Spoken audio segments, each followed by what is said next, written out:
Welcome to Body in Balance Podcast.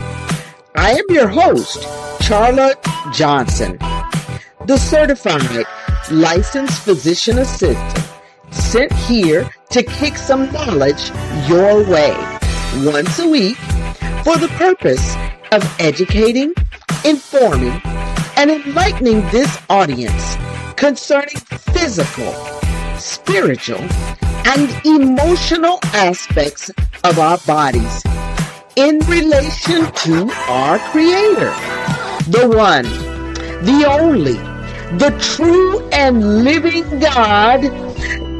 Yes, He is the King of Kings and the Lord of Lords. Let us give it up for Yahweh.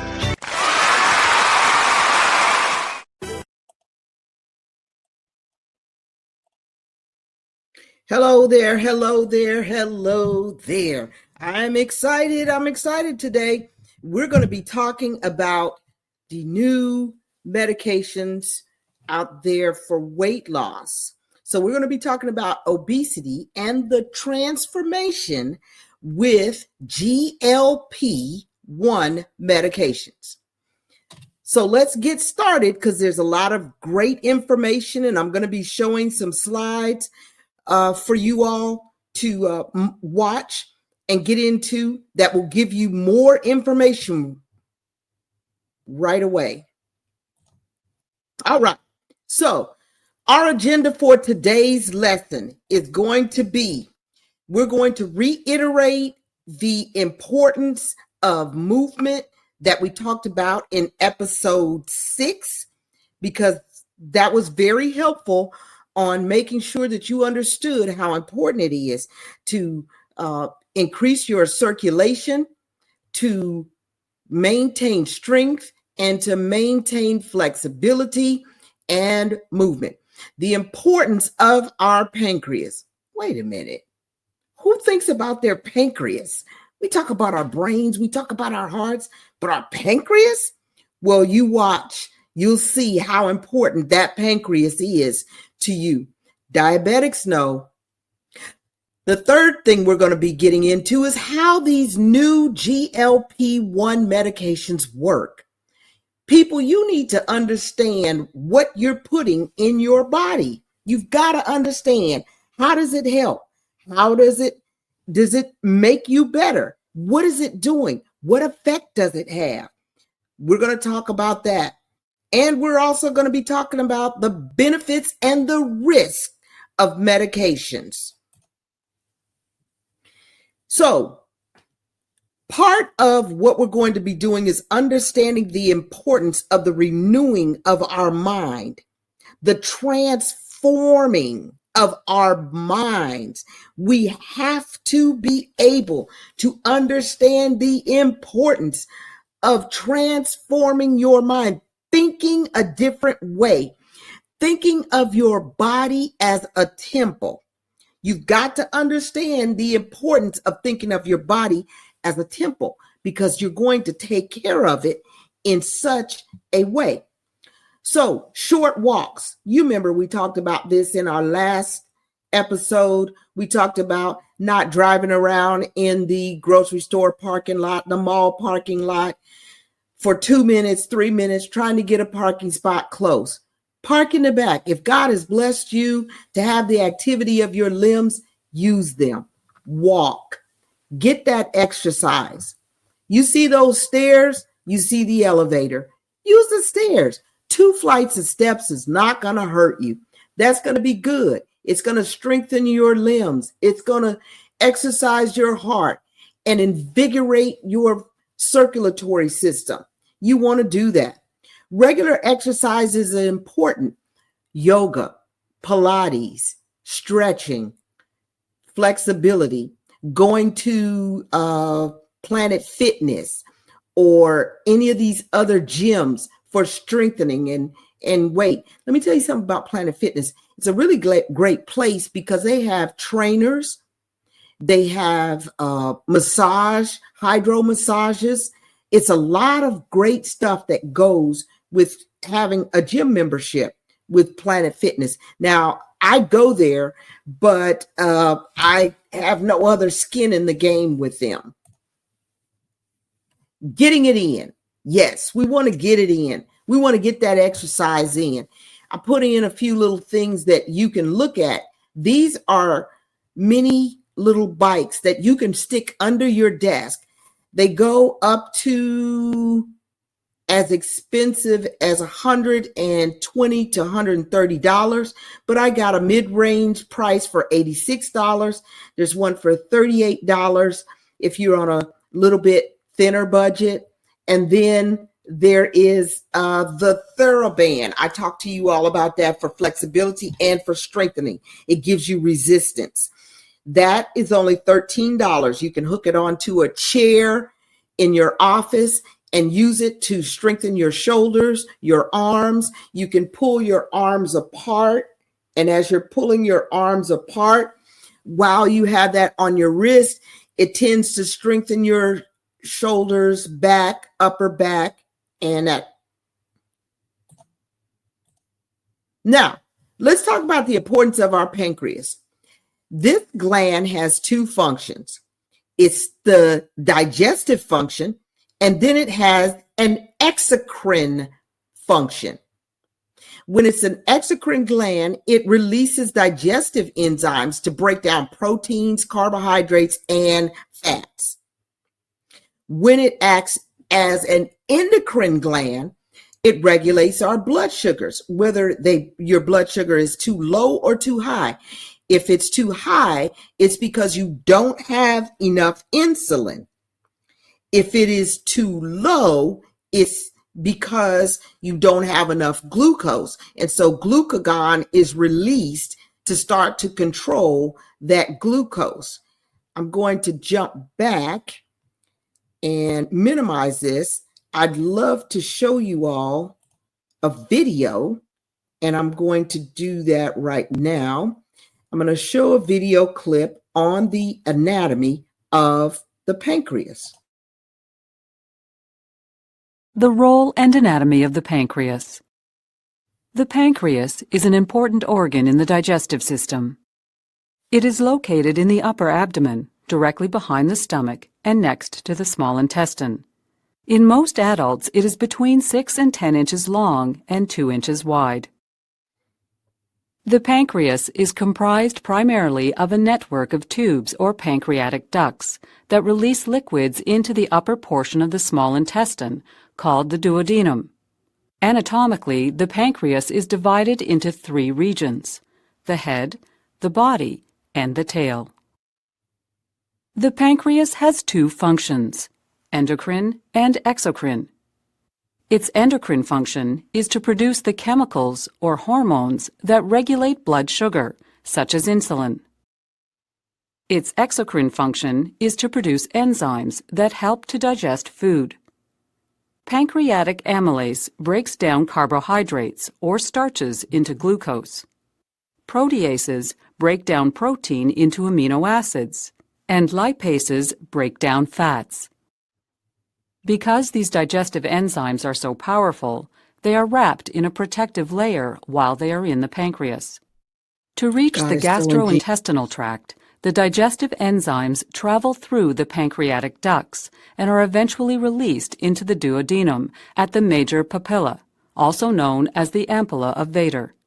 Once they are completely out of the pancreas, the protective layer is removed and the enzymes become active. Wow. Bile from the gallbladder also enters the duodenum at the major papilla. Bile breaks apart fat into smaller fat droplets, which are easier for lipase to digest. When the pancreas is healthy, it contributes to a healthy digestive system. However, when our pancreas does not function correctly and is unwell, we can have trouble digesting food properly or maintaining our blood sugar in a healthy range. The consequences of an unwell pancreas may include diarrhea, bloating, flatulence, oily and foul-smelling stool, weight loss, malnutrition, poor blood sugar control, and diabetes. Heavy alcohol consumption, high-fat diets, eating large meals, being overweight, and tobacco products can put stress on your pancreas, causing it to work less well. There are also some genetic conditions that affect the pancreas, notably cystic fibrosis. To help keep your pancreas healthy, eat a varied diet that is rich in fruits and vegetables. Include fish and white meats as favored sources of protein. Limit high-fat foods and alcohol to special occasions. Maintain a healthy weight, and watch your cholesterol and triglyceride levels.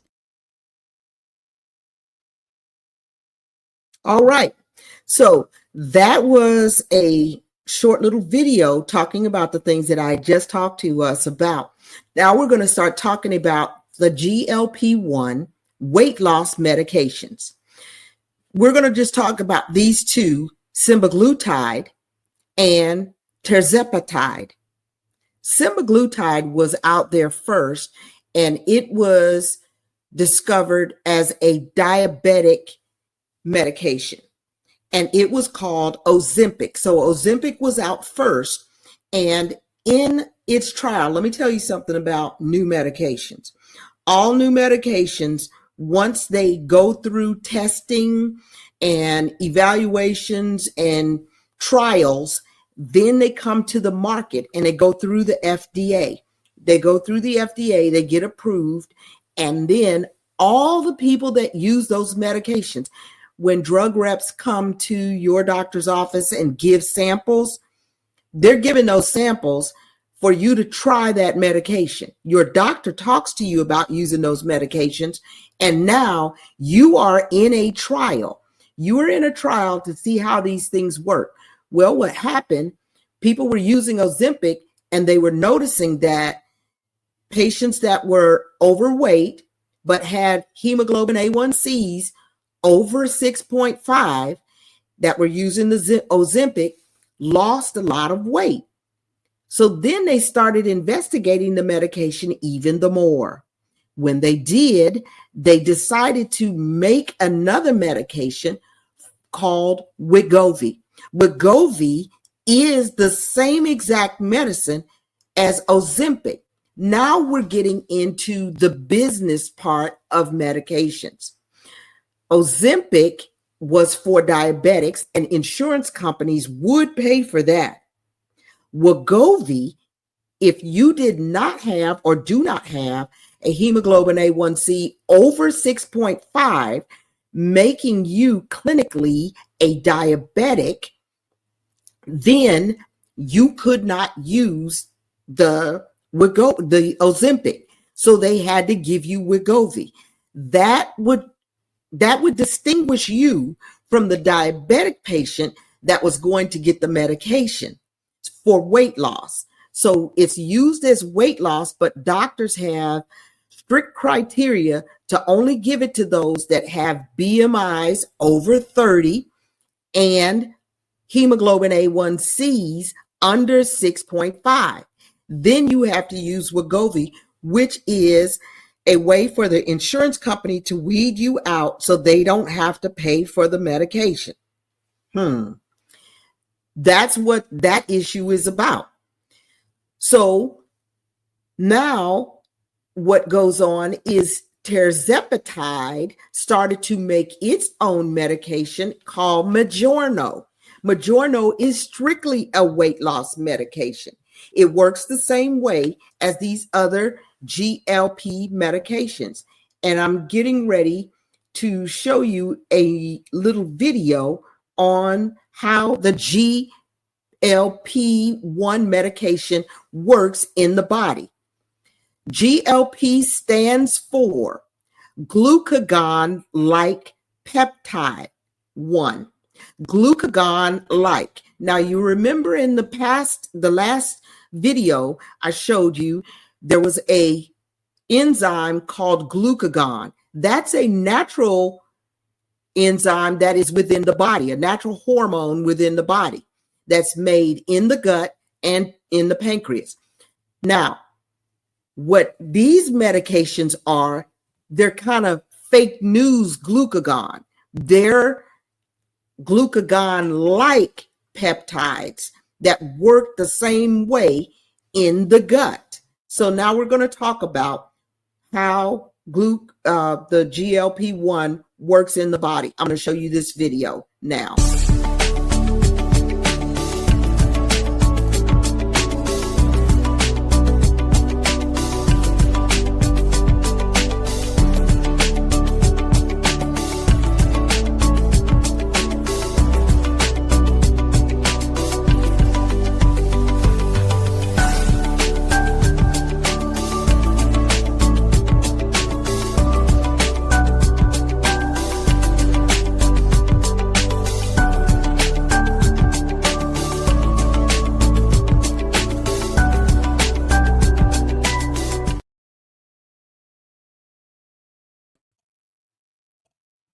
Okay, so we see how it works in 3 different areas.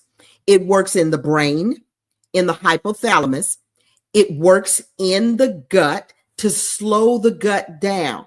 When it works in the brain, it works on the hypothalamus, and that's the area that makes us feel satiety or fullness. It lets you know when you've had enough. People that don't have that working tend to overeat. So what this does is it affects that area and causes you not to overeat. It works in the gut to slow down the digestive tract. It works in the pancreas to produce the glucagon so that it can act like a glucagon enzyme that's normally in the body. It also increases your insulin intake. So what the glucagon does is act like an Uber driver and help to get blood sugar into the cells, which gives you more energy. Let's move on. So let's talk about risk and benefits of GLP-1 medications. Risk and benefits. So our risk for these medicines is vomiting and nausea. When I first started taking Ozempic, because I am diabetic, I had a lot of nausea. I didn't know whether I was going to be able to continue on with the medication. However, after about 2 weeks, my doc kept telling me to hang in there. And after about 2 weeks, it started getting better. I've been on it over a year and it hasn't bothered me. Now, our digestive tract is the other thing that gets affected. You can end up getting constipation or diarrhea. You can also have a terrible stomach cramps. And then there is the pancreas. You can get pancreatitis. That's a horrible, painful issue where you get inflammation of your pancreas. Then there's kidney damage. It is very important when you take these medications that you drink water. If you do not like drinking water, I would not suggest that you move forward with these medications, because what they tend to do is it tends to dry out the kidney, and then it can cause damage and problems for your kidney function. Those of you that have medullary thyroid cancer or have had medullary thyroid cancer or a family history of medullary thyroid cancer should never take this medicine. That should be brought up. If your doctor doesn't ask you about that, you need to let him know if you know that there is a family history of thyroid issues. Benefits.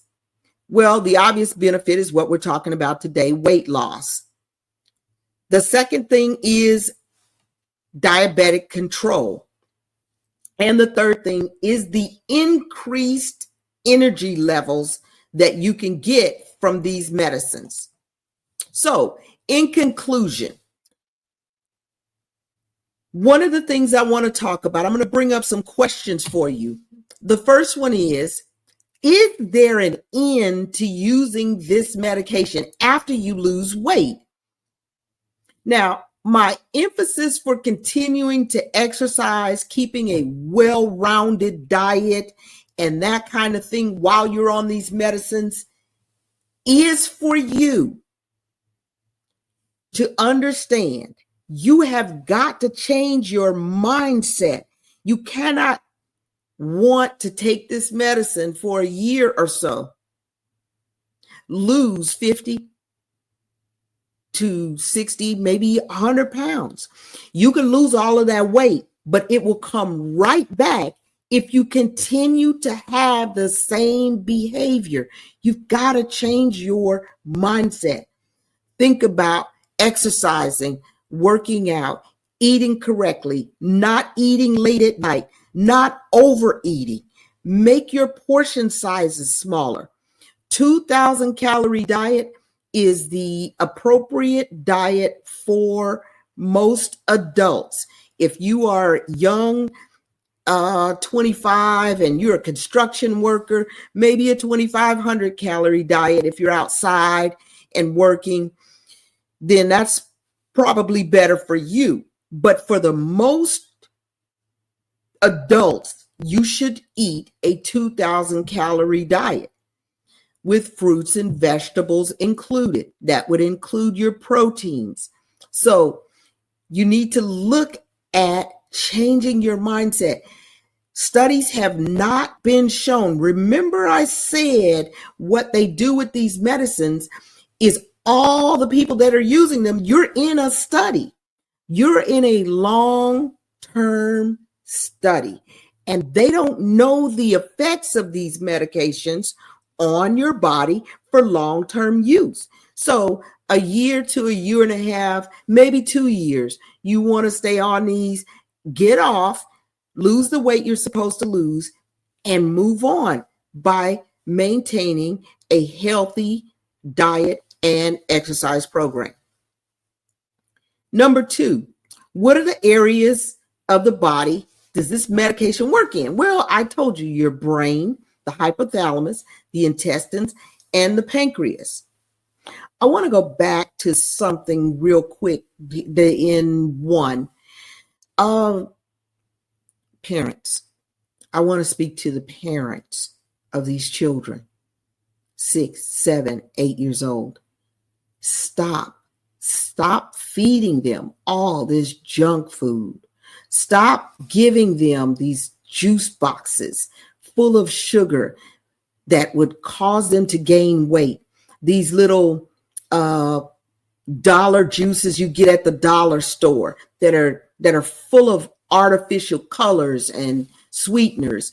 It's not good for them, and it changes their brain to think that that's okay, and they will eat like that. And if they eat like that, we have never had such a pandemic of obesity in our children.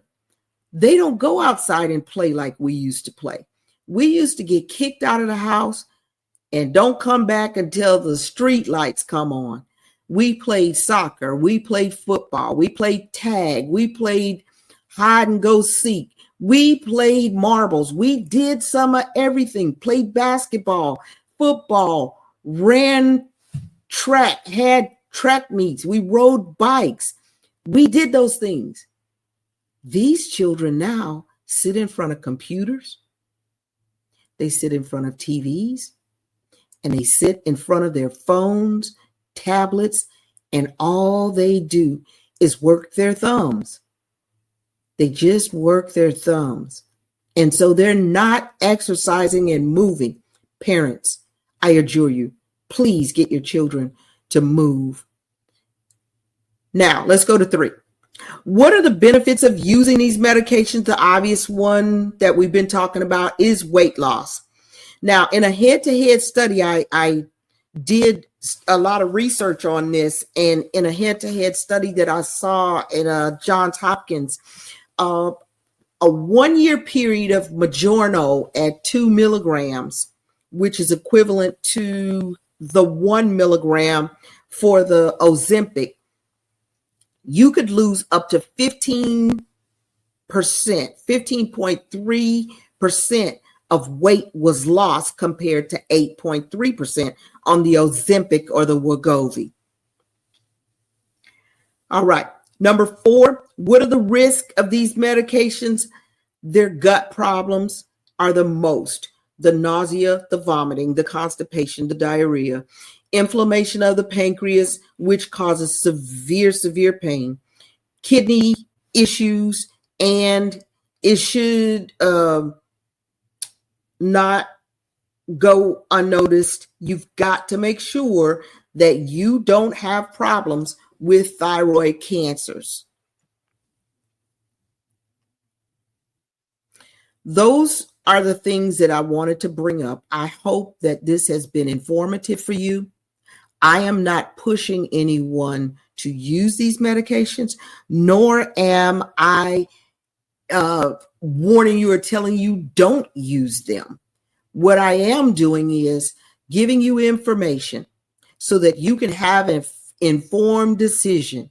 You can make an informed decision on what you want to do with these medications. I want you to understand there's not enough studies to know what long-term use of them are. So I wouldn't do more than 2 years on there, but I would make sure that I am changing my lifestyle. So for now, again, I hope that this has been a blessing to you and has worked out for you as something that would help you to make changes in your life. I want to share, you can look on the bottom of my presentation and you will see the email address. If you have any questions on any of our episodes, please send a question and I'll check and get back with you. If I know the answer, I will get to you. If I don't, I will research and come back or find someone that does know to be a blessing to you. It is my desire for you to be informed and to be blessed, having a healthy lifestyle and taking care of your body and keeping it in balance. Be blessed.